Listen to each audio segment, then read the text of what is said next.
Est-ce qu'on peut lire ce livre sans avoir lu le précédent? Je pense que c'est compréhensible, je pense. Parce que j'ai fait en sorte que tous les éléments capitaux du premier ils sont repris dans le tome 2, parce que c'était tellement essentiel dans ce premier tome. Et c'est vraiment les fondements de leur relation. Donc ça a été incontournable. On est dans l'amour, la passion. On est entre l'amour et la passion. Ouais. Ce fil très fin et difficile sur lequel on atteint l'équilibre. Et avec le vent, des petites incompréhensions qui naissent avec une parole, un regard. Voilà, une mauvaise interprétation peut faire dériver quelqu'un vers une façon de penser qui va l'éloigner de son conjoint. Et petit à petit, si vous voulez, ces voix, chacun reste sur sa façon, sur cette petite incompréhension où ça a dérapé. C'est pour ça que je vous disais, voilà, il y a quelque chose une mécanique qui grippe à un moment donné, qui fait que, parce qu'on n'a pas bien écouté, parce qu'on pense pas exactement à l'autre. Donc je parle de ça, de cette difficulté de se comprendre exactement à un moment donné.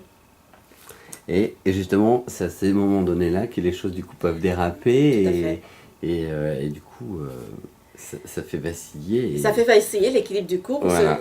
ce couple qui navigue, on en revenait, entre la passion et l'amour. On a bien parlé du contenu, Angélique Barbera. J'ai la chance de vous suivre depuis vos premiers pas, hein, Oui.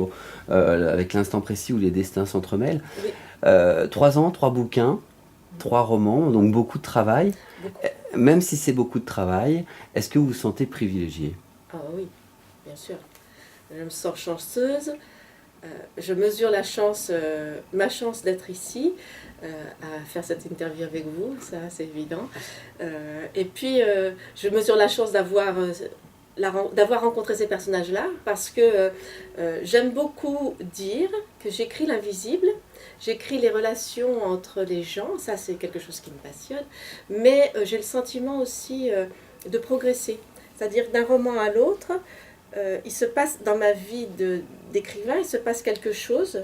Ce que je vous disais, la fascination de la création. Et avec Bertrand et Lola, j'ai vraiment eu le sentiment, comme si j'étais un alpiniste qui après avoir escaladé une montagne, allait en franchir une, et se confronter à une plus grande, peut-être plus risquée, plus belle, et surtout plus exaltante. Alors on sent justement que vous êtes de plus en plus à l'aise dans l'écriture et vous nous le dites là, Oui. Ça je l'entends. Mais est-ce que d'un point de vue aussi personnel, ça permet d'être plus à l'aise sur certains thèmes que vous abordez? Parce qu'on sait bien que la création, c'est quand même très lié avec ce que l'on peut vivre ou ressentir. Alors, il est certain que... Est-ce que ça vous apaise l'écriture? Oui, oui. Oui, ça m'apaise. Ça me permet de comprendre beaucoup de choses sur les personnages et par voie de conséquence sur moi-même ou sur les gens qui m'entourent. En fait, c'est un échange. Voilà, quand je parle d'écoute, c'est très lié à ma vie personnelle, j'essaie de faire attention, mais on est tous, on peut mal comprendre quelque chose, on peut blesser quelqu'un, enfin voilà. Et ça, c'est quelque chose dont je veux vraiment parler, parce que même dans une société, hein, actuellement on le voit, les gens qui discutent, qui n'arrivent pas à se comprendre d'une communauté. Absolument, c'est pas qu'une question d'amour. Voilà. On peut former des couples aussi sous d'autres formes. Tout à fait. Ah oui. Donc voilà. Non, mais j'ai vraiment conscience d'avoir progressé dans ma carrière, et ça me donne une confiance. Vous aimez les êtres humains pour travailler sur eux comme ça? Ah oui, j'aime beaucoup les gens. Vous aimez les décortiquer, les triturer? J'aime les comprendre, et je n'ai pas d'a priori. Voilà. Chacun, ils ont le droit, et je leur donne la parole à chacun. Parce que je crois qu'en s'écoutant les uns les autres, on peut peut-être mieux aller. C'est ça, voilà. Donc, finalement. Mais c'est ce qu'on ressent dans vos livres, hein, parce que dans les 3 bouquins, c'est des livres qui font du bien.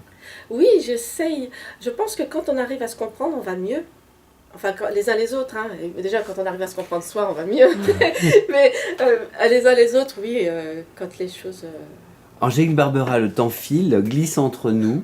Donc c'est la fin de l'entretien. Je voudrais juste parler de votre succès. Vous n'avez pas un énorme succès, vous n'avez pas un petit succès, vous avez un succès qui est très agréable quand même dans l'édition. C'est à peu près 15 000 exemplaires sur chaque livre. En plus, sans compter les livres numériques, donc ça rajoute, parce que je crois que c'est 10 000 de plus par titre. Mais on sent que vous avez, sur le premier et le deuxième, des lecteurs qui vous suivent. Il y a quand même un noyau, il y a quelque chose de J'ai stable. l'impression, oui. Alors je vous souhaite la même chose pour le troisième, mais quelle relation vous avez avec les libraires, le public? Alors, j'adore les rencontrer. Pour moi, c'est très important et je dis toujours que ça fait partie de mon travail. Et parce que j'adore présenter les personnages aux libraires et surtout aux lecteurs, enfin lectrices, et aux quelques lecteurs que je rencontre. Et ça, on noue quelque chose dans cette petite pastille de temps qui nous est donnée où on échange, les gens se livrent, souvent sur quelque chose de très personnel et très pointu. Absolument. Ils vont dire que par le livre, ils ont compris quelque chose ou ça a eu une résonance chez eux. Et ce livre, vraiment, et inversement, parfois il m'arrive de me livrer aussi quand ils en font la demande. Ou quand l'échange est là, voilà, quand c'est le moment, et on se dit des choses. Et ça, j'aime beaucoup ces relations-là. En fait, moi je travaille sur les sentiments et les liens, et ça c'est une forme de lien qui existe entre les lecteurs et moi. Donc vous êtes gâtés. Oui. Parce que c'est vraiment ce que vous vouliez, c'est écrire, échanger avec les lecteurs. Voilà, et ça m'enrichit. Après, les chiffres, hein, c'est plus abstrait. Ouais, c'est autre chose. En fait, c'est pas le plus important. Si c'est confortable pour vous poursuivre l'aventure, c'est juste ça. Oui, c'est ça, bien sûr. Angélique Barbera, un grand merci. Merci à vous. Le roman, c'est Lola ou l'apprentissage du bonheur, qui est la suite de Bertrand et Lola, qui peut absolument se lire de manière indépendante. Oui. On peut aussi le lire à l'envers ou dans le bon sens, comme on veut. Et moi, j'invite aussi les internautes à découvrir l'instant précis où les destins s'entremêlent, qui était votre premier roman. Merci. On trouve tout ça en grand format et en version poche. Merci beaucoup. Merci Christophe.